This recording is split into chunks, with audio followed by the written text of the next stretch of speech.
Bonjour, bonjour à vous, bonjour à vous, bonjour. Aujourd'hui, nous sommes le dimanche 3 juillet 2022, donc 3 juillet 2022.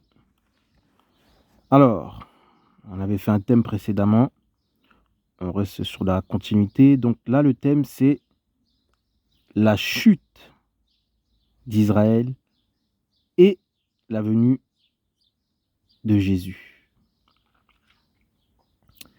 La chute d'Israël et la venue de Jésus.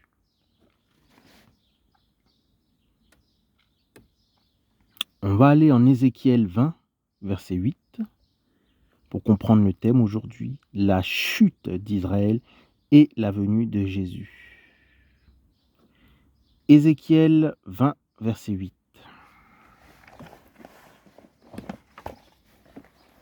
Alors, Ézéchiel 20, verset 8.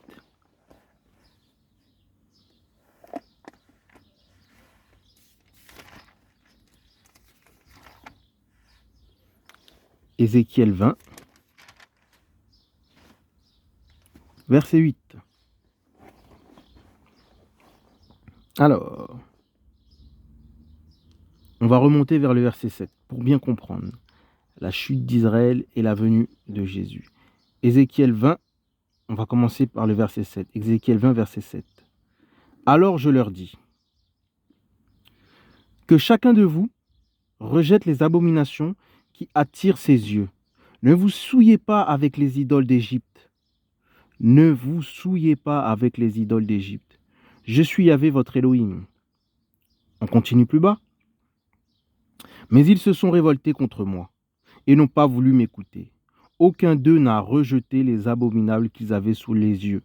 Et ils n'ont pas abandonné, écoutez bien, et ils n'ont pas abandonné les idoles d'Égypte.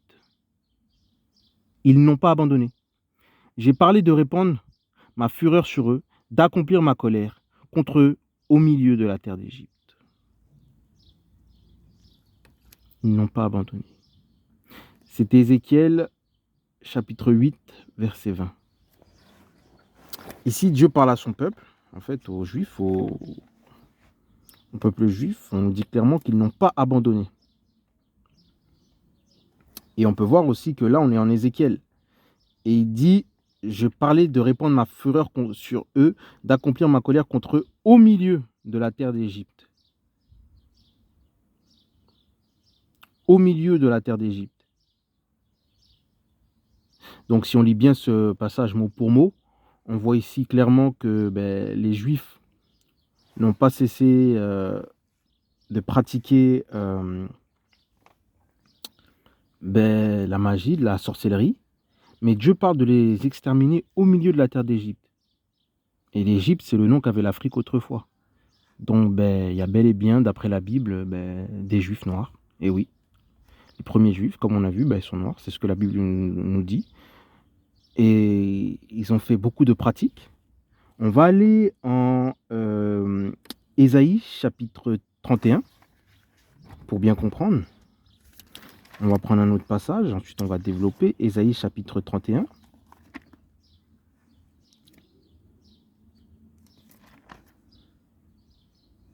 Ésaïe chapitre 31.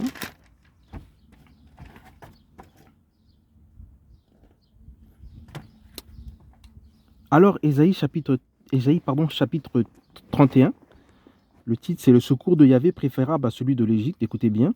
Malheur à ceux qui descendent en Égypte pour avoir de l'aide, qui s'appuient sur les chevaux et mettent leur confiance dans leurs chars parce qu'ils sont nombreux, et dans leurs cavaliers parce qu'ils sont très forts, mais qui ne regardent pas le Saint d'Israël.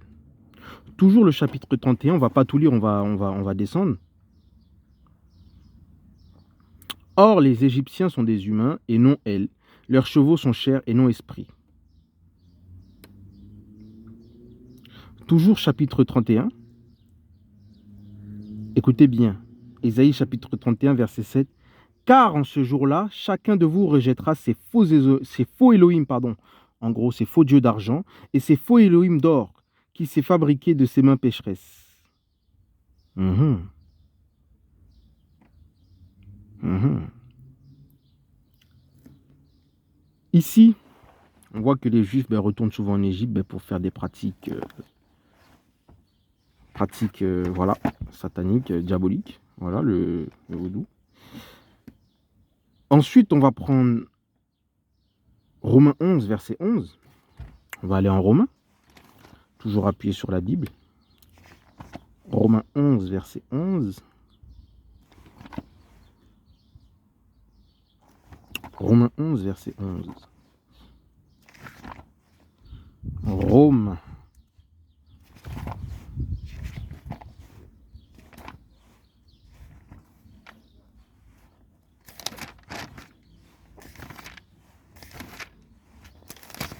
Romains 11, verset 11.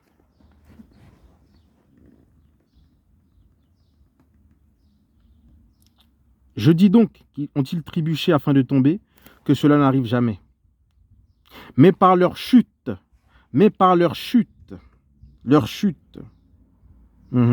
le salut est accordé aux autres nations pour les exciter à la jalousie.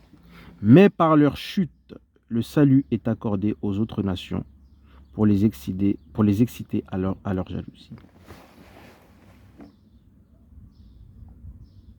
Alors, leur chute.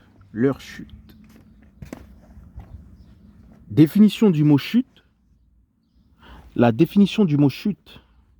Chuter, c'est le fait de tomber. C'est le fait de tomber.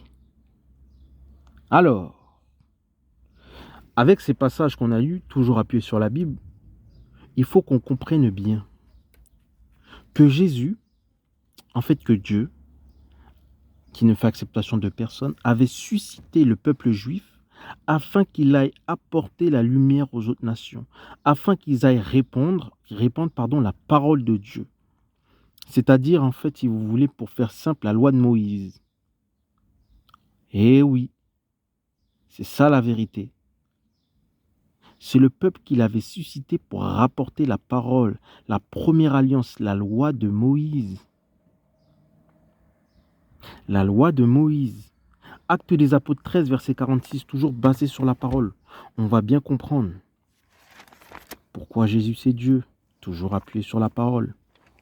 Actes des Apôtres 13.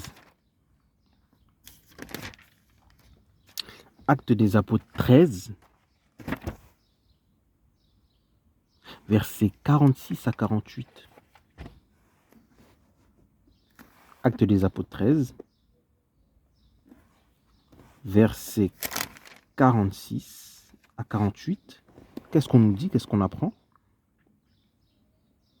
Mais Paulos et Barnabas, parlant avec assurance, dirent, écoutez bien, c'est écrit, c'est à vous, premièrement, qu'il fallait. C'est à vous, premièrement, qu'il fallait annoncer la parole d'Élohim. On apprend ici que Dieu avait suscité la parole, avait suscité le peuple juif, avait réuni le peuple juif de toutes parts, de toutes parties en fait. Les premiers juifs viennent d'Afrique, sont noirs, des juifs de toutes parties, de tout horizon. Voilà. Il avait fait un grand rassemblement. On nous dit que lorsqu'Israël sortit d'Égypte, toute nation, toute tribu, voilà, qui forment qu'un seul peuple, le peuple juif. Et là, on apprend en Actes des Apôtres,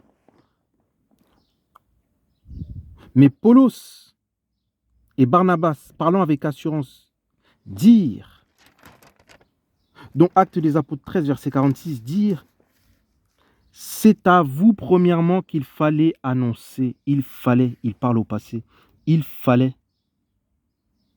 Paul et Barnabas parlent aux Juifs en disant, il fallait. Quelque chose qui est passé qu'ils ne peuvent plus faire, il fallait. C'est ce qui est écrit dans la Bible, il fallait. Il fallait faire quoi? Il fallait annoncer la parole d'Élohim. Mais puisque vous la rejetez et que vous vous jugez vous-même indigne de la vie éternelle, voici nous tournons vers les nations.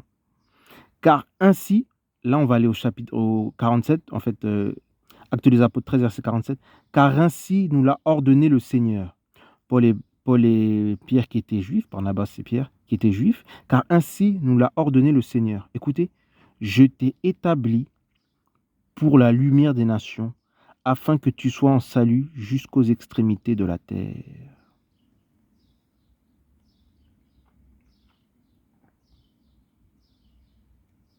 Ici, dans ce passage, on voit que Paul et Barnabas parlent aux Juifs, s'adressent aux Juifs. On est en Actes des Apôtres. Et en fait, il dit clairement que le peuple juif, c'est un peuple qui devait annoncer la première alliance, la loi de Moïse. On nous dit clairement qu'il les avait suscités pour apporter la lumière aux extrémités de la terre. Ce que les Juifs n'ont pas fait en fait. Ils ont préféré, comme on a pu voir en Ézéchiel chapitre 20 et Ésaïe chapitre 31, servir d'autres dieux. D'autres dieux. Ils n'ont pas voulu apporter la lumière. Ils n'ont pas voulu répandre le message, la bonne nouvelle, c'est-à-dire la bonne parole, c'est-à-dire la première alliance, la loi de Moïse. En fait, on apprend qu'ils ont chuté. Ils ne l'ont pas fait. Ils ne l'ont pas accompli. Et sachez que Dieu, avant la venue de Jésus, suscitait la plupart des prophètes. En fait, tous les prophètes sont juifs. Pourquoi? Dieu ne fait acceptation de personne, hein. On soit bien d'accord. Tout simplement parce que c'est le peuple qu'il avait suscité. Comme on peut le voir ici, là, dans ce chapitre, qui nous dit clairement: je t'ai suscité je t'ai établi pour la lumière des nations. C'est pour ça que les prophètes, la plupart, en fait, tous les prophètes étaient juifs. Parce que Dieu les avait appelés, en fait, à apporter la nouvelle. Mais ce n'est pas ce qu'ils ont fait. Et la plupart des prophètes en Israël, tout comme Jérémie, Élie et tout ça, ont été persécutés. D'autres ont été tués. D'autres ont été tués. C'est pour ça que Dieu avait suscité le peuple juif. Mais ils n'ont pas accompli.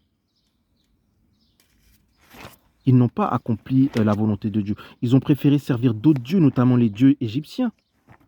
Comme on peut voir dans le passage qu'on a lu juste avant. Et oui, c'est ça la vérité. C'est un peuple que Dieu avait choisi pour apporter le salut sur la surface de la terre.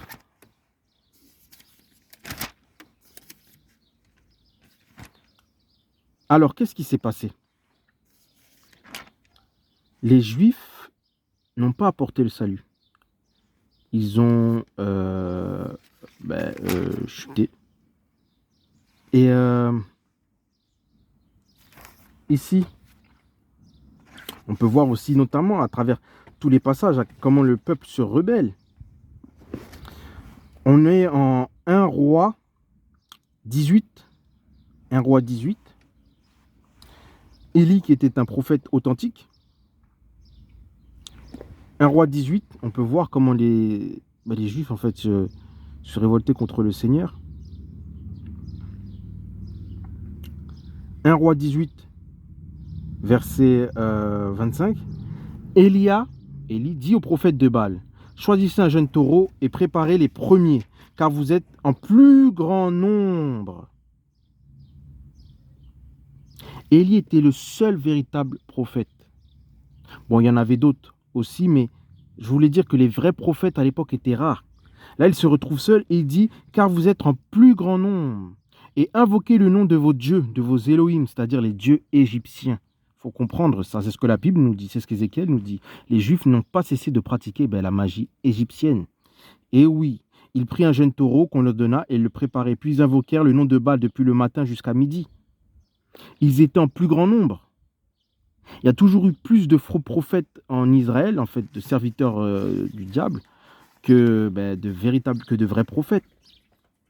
Et c'est à cause de ces péchés-là que les Juifs, en fait, vont chuter, en fait. C'est le fait d'avoir servi d'autres dieux. Et souvent, on ne comprend pas pourquoi Jésus est venu sur terre, pourquoi Jésus c'est Dieu. Tout simplement, la plupart des prophètes étaient juifs, parce que c'est un peuple que Dieu avait suscité pour apporter la bonne parole, mais ils ont préféré servir d'autres dieux, être au service d'autres dieux, les dieux égyptiens.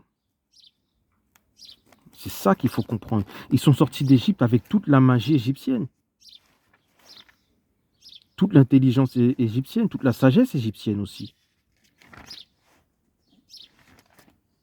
Et oui, ils n'ont pas cessé de pratiquer les dieux égyptiens. En fait, c'est de la magie, de la sorcellerie, tout simplement.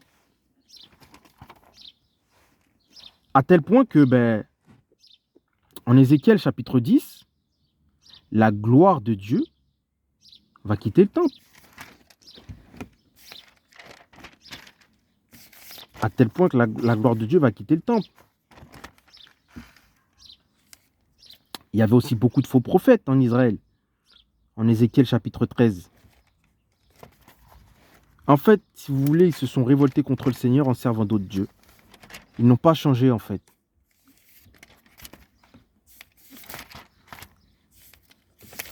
Ils n'ont pas changé. Ici, en Ézéchiel chapitre 10, on va pas tout le lire, on va prendre juste, on va descendre Ézéchiel chapitre 10. Ézéchiel chapitre 10, verset 3. Les chérubins se tenaient debout à la droite de la maison quand l'homme entra et nuit remplit le parvis intérieur. Puis la gloire de Yahvé s'éleva au-dessus des chérubins pour venir sur le seuil de la maison du temple. Sur le seuil.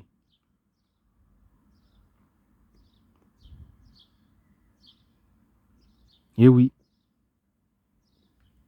La gloire de Dieu qui habitait le temple a quitté le temple, en fait, tout simplement, parce que à cause des abominations que les Juifs faisaient, en fait, ils pratiquaient trop de sorcellerie, en fait. Les chérubins, Ézéchiel 10, verset 19, les chérubins levèrent leurs ailes et s'élevèrent de terre sous mes yeux quand ils sortirent avec les roues. Ils sortirent avec les roues. Ils s'arrêtent. Ici, c'est une image de la gloire de Dieu, en fait. Ézéchiel voit clairement en fait la gloire de Dieu, voilà le trône. Ils s'arrêtèrent à l'entrée de la porte orientale de la maison de Yahvé, et la gloire de l'Élohim d'Israël était sur eux. À tel point que Dieu va quitter le temple. Alors Jésus, pourquoi Jésus? En fait, pourquoi Jésus c'est Dieu, et pourquoi Jésus est venu sur terre? Pour accomplir justement la première alliance, la loi de Moïse, parce que Dieu ne change pas, et non pas pour abolir, pour abolir, mais pour, comment je peux dire, pour annuler, mais pour accomplir. Parce que les Juifs n'ont pas fait. Ils ont chuté en fait. C'est pour ça que Jésus est venu sur terre. C'est pour accomplir justement. Et lorsqu'on croit en Jésus-Christ, on accomplit toute la première loi. Voilà pourquoi Jésus est venu sur terre. Et c'est ce qu'on nous dit dans la parole, parce que là, ici, en prenant quelques passages, on voit clairement que les Juifs, en fait, ont préféré servir les dieux égyptiens. Israël, justement, à l'époque, était réputé, justement, parce qu'il servait beaucoup les dieux égyptiens. Il retournait même en Égypte. C'est ce qu'on a pu lire dans les différents passages. Jésus est venu sur terre pour accomplir. Parce qu'il avait suscité le peuple juif, mais le peuple juif a chuté. A chuté. Romains 8, verset 22, toujours sur la parole, toujours sur la Bible. Romains 8, verset 22, pour bien comprendre. Romains 8, verset 22. Romains 8, verset 22. Car nous savons jusqu'à ce jour que toute la création soupire et souffle les douleurs de l'enfantement. Toute la création.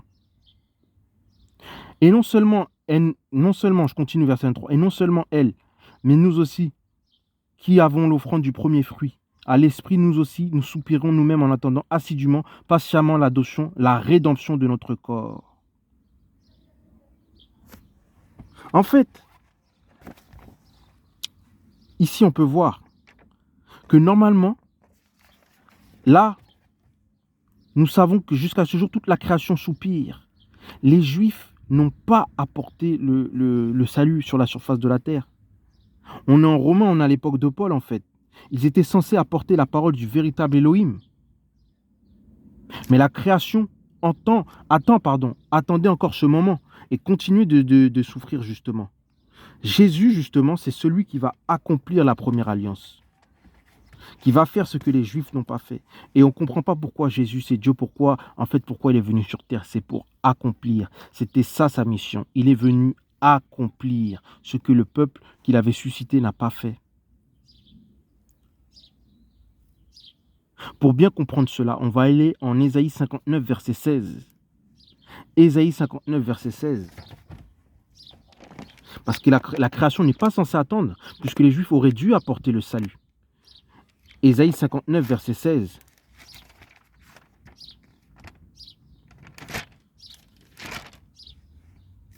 Ésaïe 59, verset 16. Qu'est-ce qu'on nous dit? On est en Ésaïe. Alors je vais lire. Question de Dieu. Yahvé cherche un homme. Il suscite le Mashiach. Il voit, il n'y a pas un homme. Il est désolé de ce que personne n'intercède. C'est pourquoi, écoutez bien, on est en Ésaïe. Il annonce, écoutez, c'est pourquoi son bras lui vient en aide et sa propre justice lui sert d'appui.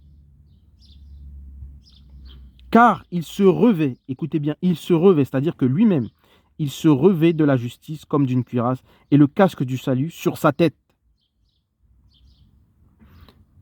Il se revêt de la vengeance comme d'un vêtement et se couvre de la jalousie comme une robe. Selon leurs actes, il rendra chacun l'appareil. La fureur à ses adversaires, la rétribution à ses ennemis. Toujours Ésaïe 16, Ésaïe 59, verset 18. Il rendra ainsi la rétribution aux îles. On craindra le nom de Yahvé aux îles, donc il y a bel et bien des Juifs qui habitent les îles. On craindra le nom de Yahvé depuis l'Occident et sa gloire depuis le soleil. Quand l'ennemi viendra comme un fleuve, l'esprit de Yahvé le mettra en fuite. Le Rédempteur, mais il n'y a qu'un seul Rédempteur. Ici, là, il est question de Jésus. En fait, depuis Ésaïe, on annonçait la venue du Seigneur Jésus-Christ, notamment Ésaïe chapitre 53. Voilà pourquoi, parce qu'il savait très bien que le peuple juif allait chuter, allait tomber. Donc il est venu faire lui-même le travail. Et c'est ça le thème, c'est la chute d'Israël et la venue du Seigneur Jésus-Christ. Comme ils n'ont pas apporté le salut aux extrémités de la terre, aux autres nations, comme il est écrit en Actes des Apôtres 13, versets 46 à 48, eh bien lui-même va le faire. Et désormais, tout homme, toute femme qui croit au Seigneur Jésus-Christ, juif ou pas, sera sauvé. Comme les Juifs n'ont pas pu accomplir, il va l'accomplir lui-même. C'est ce qu'on nous dit dans ce passage. Quant à moi, toujours en Ésaïe 59, verset 21, quant à moi, voici mon alliance que je ferai avec eux, dit Yahvé. Mon esprit qui est sur toi et mes paroles que j'ai mises dans ta bouche ne se retireront pas de ta bouche, ni de ta bouche de ta postérité, ni de la bouche de ta postérité, ni de ta postérité, dit Yahvé, dès maintenant et à jamais. Voilà. Et lorsqu'on lit Ésaïe chapitre 53, on voit clairement, il est question du Seigneur Jésus-Christ lui-même, qui va venir accomplir ce que le peuple juif n'a pas pu faire. Donc pourquoi Jésus est venu sur terre? On ne sait pas pourquoi. En fait, parce que les Juifs n'ont pas accompli la mission pour laquelle Dieu les avait envoyés, c'est-à-dire d'apporter la parole. Voilà, c'est ça la vérité, c'est ça le thème en fait aujourd'hui. Et depuis la venue du Seigneur Jésus-Christ, parce qu'en fait, les Juifs attendent le Messie. Mais le Messie est déjà venu. Il va revenir. Mais c'est pour le jugement. Le Messie est déjà venu. C'est le Seigneur Jésus-Christ lui-même. C'est ce qu'on nous dit dans la parole. Depuis la venue au moment même, depuis la venue du Seigneur Jésus-Christ, c'est à ce moment-là que les Juifs ont été dispersés à travers le monde. Ça, vous devez le savoir. C'est là la preuve que le Seigneur Jésus-Christ, c'est le véritable Dieu. Juste après sa crucifixion, c'est à ce moment-là que le peuple juif a été dispersé à travers le monde. Tous les Juifs. On va lire en Zacharie 7, verset 14. Pour bien comprendre. Zacharie 7, verset 14. Alors on va aller en Zacharie.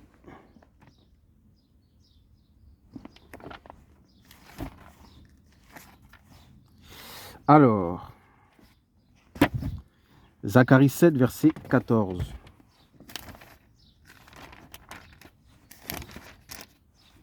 Zacharie 7,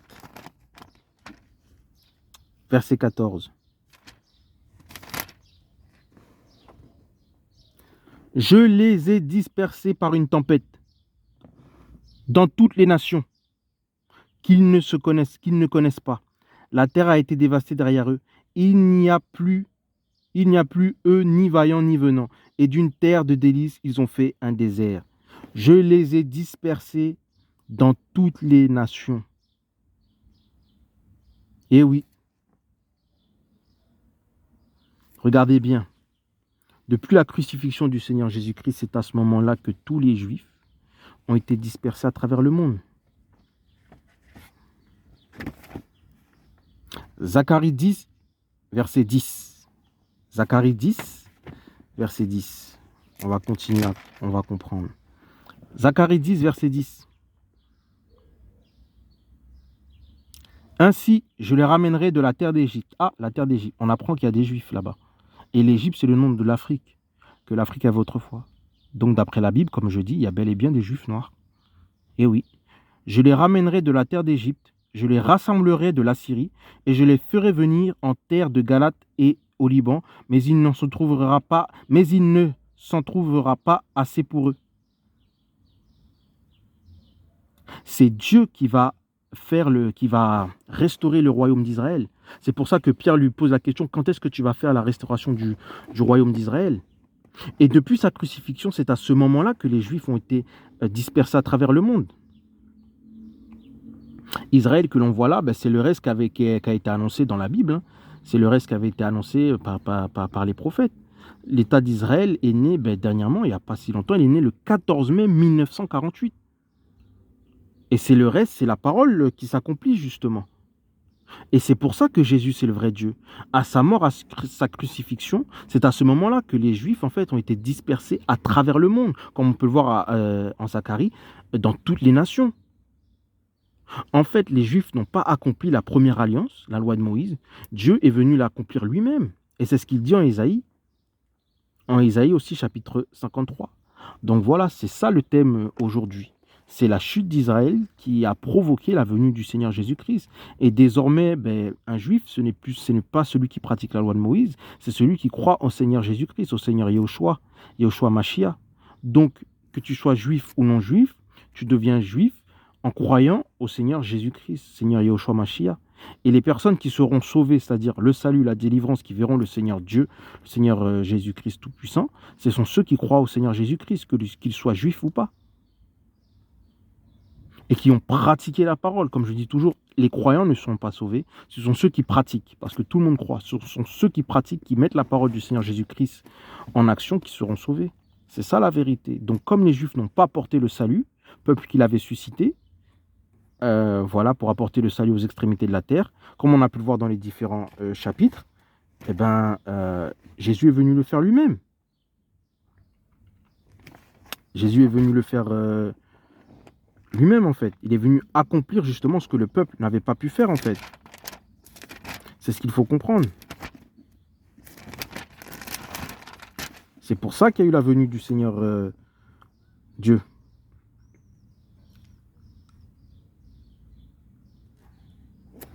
Donc voilà, c'était le thème aujourd'hui, la chute d'Israël, la venue de Jésus. Désormais, seuls ceux qui pratiquent, qui mettent en avant la parole seront sauvés. Donc voilà.